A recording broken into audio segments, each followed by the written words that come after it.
அனைவருக்கும் வணக்கம். இன்னைக்கு ஹிந்து நியூஸ் பேப்பர்ல என்ன இம்பார்ட்டன்ட் நியூஸஸ் இருக்கு அப்படின்னு சொல்லி பார்ப்போம். முதல்ல பார்த்தீங்கன்னா, நம்ம முதலமைச்சர் ஜெர்மனி, யுகே பயணம் போயிட்டு வந்திருப்பாரு.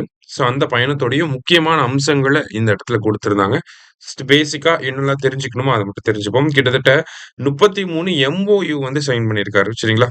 எம்ஓயு அப்படின்னா, இது இந்த அட்மினிஸ்ட்ரேட்டிவ் டெர்ம்ஸ்ல நமக்கு கொஞ்சம் முக்கியமா இருக்கும். எம்ஓயுன்னா மெமராண்டம் ஆஃப் அண்டர்ஸ்டாண்டிங்.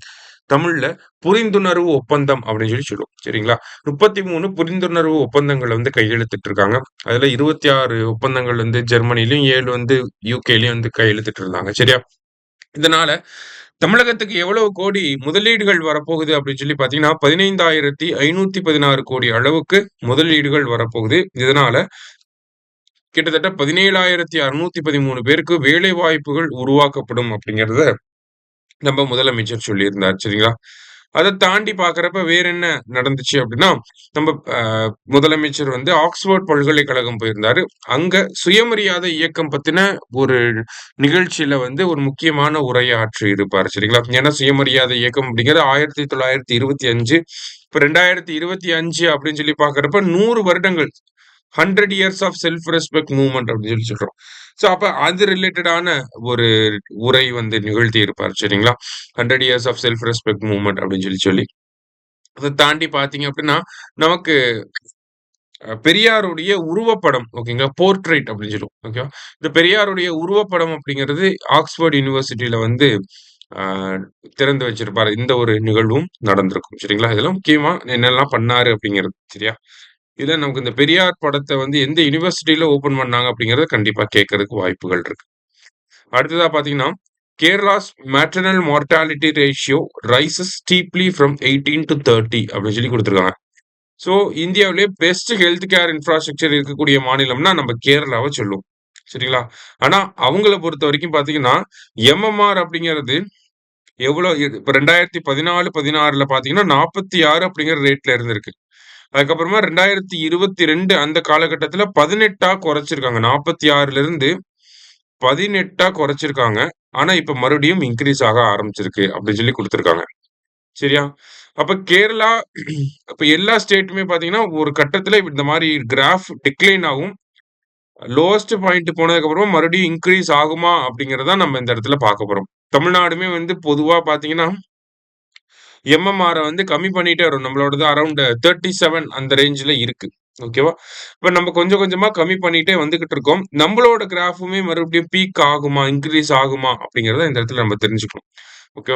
ஸோ கேரளால அ 30 அப்படின்னு சொல்லி குடுத்துருக்காங்க எம்எம்ஆர். ஏன் கேரளால 30 ஆச்சு அப்படின்னு சொல்லி பார்த்தீங்கன்னா, அ 2021லிருந்து 23 காலகட்டத்தில கிட்டத்தட்ட கொரோனா காலகட்டம் அது. அதனால கிட்டத்தட்ட 97 பேருக்கு பார்த்தீங்கன்னா, மேட்டர்னல் டெத் ரிப்போர்ட் ஆயிருக்கும் கேரளால. ஏன்னா COVID-19 அந்த காம்ப்ளிகேஷன்ஸ் அதனால. ஸோ அதனால தான் இந்த 30 அப்படிங்கிற நம்பர் இன்கிரீஸ் ஆயிருக்கு அப்படின்னு சொல்லி சொல்றாங்க. அத தாண்டி இன்னொரு முக்கியமான ஃபேக்டர் என்ன அப்படின்னு சொல்லி பார்த்தீங்கன்னா, லைவ் பர்த் கம்மியாகுறது. Okay. Number of live births கம்மியாகிறது அப்படிங்கிறதும் ஒரு முக்கியமான ஃபேக்டரா இருக்கு. இந்த நம்பர் 30 அப்படிங்கிற நம்பர்ல இருக்கிறதுக்கு. ஓகேங்களா?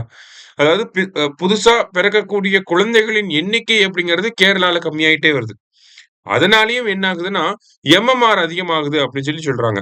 அது எப்படி அப்படின்னு சொல்லி பார்த்தோம்னா, நமக்கு மேட்டர்னல் மார்டாலிட்டி ரேஷியோ அப்படிங்கிறத எப்படி கால்குலேட் பண்றாங்கன்றது புரிஞ்சுது அப்படின்னா, அத நம்ம ஈஸியா புரிஞ்சுக்கலாம். ஓகேவா? எப்படி பண்றாங்க அப்படின்னா, நம்பர் ஆஃப் மேட்டர்னல் டெத்ஸ் ஒரு வருஷத்துல எவ்வளோ மேட்டர்னல் டெத்ஸ் எவ்வளோ தாய்மார்கள் இறந்து போறாங்க அப்படிங்கிறது divided by number of live births.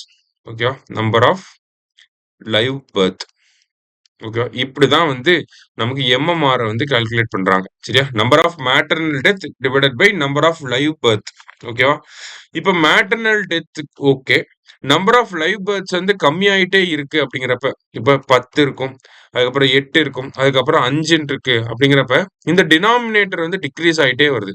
Denominator degrees ஆக இந்த ஓவரால் வேல்யூ அப்படிங்கிறது இன்கிரீஸ் ஆக தான் செய்யும். இல்லையா? ஸோ அதனாலயும் கூட கேரளாவோட எம்எம்ஆர் அதிகமா இன்கிரீஸ்டா இருக்கலாம் அப்படின்னு சொல்லி சொல்றாங்க. ஓகேவா? So in terms of absolute நம்பர்ஸ்ன்னு பார்க்கறப்ப ஒரு டேட்டா இருக்கு. ஆனா எம்எம்ஆர்ன்ற ஒரு கால்குலேஷன போடுறப்ப இந்த மாதிரியான ஒரு கால்குலேஷன் இருக்கு. சரியா? அது என்ன காரணம் ரீசன் பிஹைண்ட் திஸ் அப்படிங்கிறத நம்ம தெரிஞ்சுக்கிறோம் இந்த இடத்துல. ஓகேவா? So number of maternal deaths divided by number of live births. அதில் நம்பர் ஆஃப் லைவ் பர்த் வந்து கேரளாவில் கம்மியாயிட்டே இருக்கு. கூடிய விரைவில் தமிழ்நாட்டிலேயே லைவ் பர்த் அப்படிங்கிறது கம்மியாக ஆரம்பிக்கும். அப்போ நம்மளும் இந்த மாதிரியான ஒரு சுச்சுவேஷனை ஃபேஸ் பண்ணுவோம். சரிங்களா? அது இப்போ நடக்கலாம், இல்லை ஒரு 10 வருஷம் கழிச்சு கூட நடக்கலாம். ஆனால் தமிழ்நாடு இந்த சுச்சுவேஷனை ஃபேஸ் பண்ணும். சரியா? ஸோ இன்னைக்கு முக்கியமான செய்திகளை பார்த்துருக்கோம். நன்றி. சுரேஷ் IAS அகாடமி, வெற்றியின் முகவரி.